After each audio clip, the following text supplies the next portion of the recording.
Brenda Partisë Demokratike po vazhdojnë debatet pas takimeve të zhvilluara nga deputetët Ervin Saliani dhe Ilir Alimemeti me demokratët e bazës. Kryedemokrati Sali Berisha ka reaguar ashpër duke i cilësuar këto veprime si agjenda personale dhe duke falenderuar demokratët e Durrësit që refuzuan të merrnin pjesë. Ai po ndjek të agjendë personale dhe kaq. Të vazhdoj me agjendën e tij personale. Ajo edhe një i përgëzoj antarët dhe demokratët e Durrësit, të cilët e braktisën, i përgëzoj. Aty ishin, ata çfarë ishte, u them unë ju. Ishin një grup të pakënaqurish sepse nuk u futën në listat për deputet dhe kishte tjerë që punuan për Partinë Socialiste, që është të vërteta dhe kanë frikë analizën që do bëhet, sepse ata që i kanë trajtuar militantët që punuan për amidurmishtet e tjerë, ata sigurisht që do japin hesap, do japin para strukturave.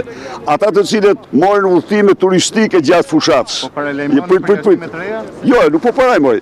Llogaridhanje parajmoj. Sigurisht llogaridhanje. Kur u pyet për mundësinë e përjashtimit të Ervin Salianit nga Partia Demokratike, Berisha nuk dha një përgjigje të prerë, duke lënë të hapur mundësinë e një vlerësimi të mëtejshëm brenda strukturave të partisë. Tani unë e kuptoj që doni ushqim për studio në mënyrë që të mbuloni skandalet e të ndershme të qeverisë.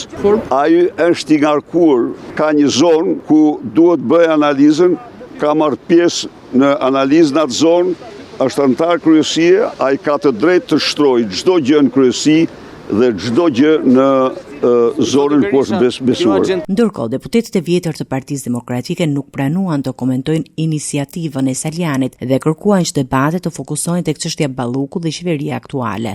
Ka një pyetje për qeverinë, për Ballukun që s'ka ardhur, për Ramën që është në parlament, kaq. Vini është miku im dhe është i djalë Flori, po ndu një pyetje për Ballukun dhe për qeverinë që shpërqendrojnë çik se ngelet vetëm te opozita. Ka gjëra më të rëndësishme për shqiptarët, sepse për interesin që kanë të tjerë. Unë thash ç'është kjo erë e madhe pas keni qenë juve. Këtu është vendi përballjes me kundërshtarin, kështu që t'jarrim kundërshtarit. Tjetër që kam qenë edhe do të vazhdoj që të jap kontributin tim Partinë Demokratike, po të përballem me kundërshtarin këtu, partinë e lëm ke partia.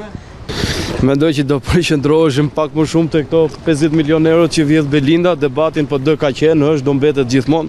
Unë e kuptoj se s'ka debat nga pala tjetër, po debat ka gjithmonë. Rëndësi ka, ne do jemi aty ku kemi qenë gjithmonë, përballë qeverisë. Megjithatë, disa deputetë rinj shprehen gatishmërinë për të mirëpritur Salianin në takimet që do të zhvillohen në zonat e tyre, duke treguar ndarje me opinionet brenda radhëve të demokratëve. Unë takoj çdo demokrat pavarësisht nga emri dhe mbiemri.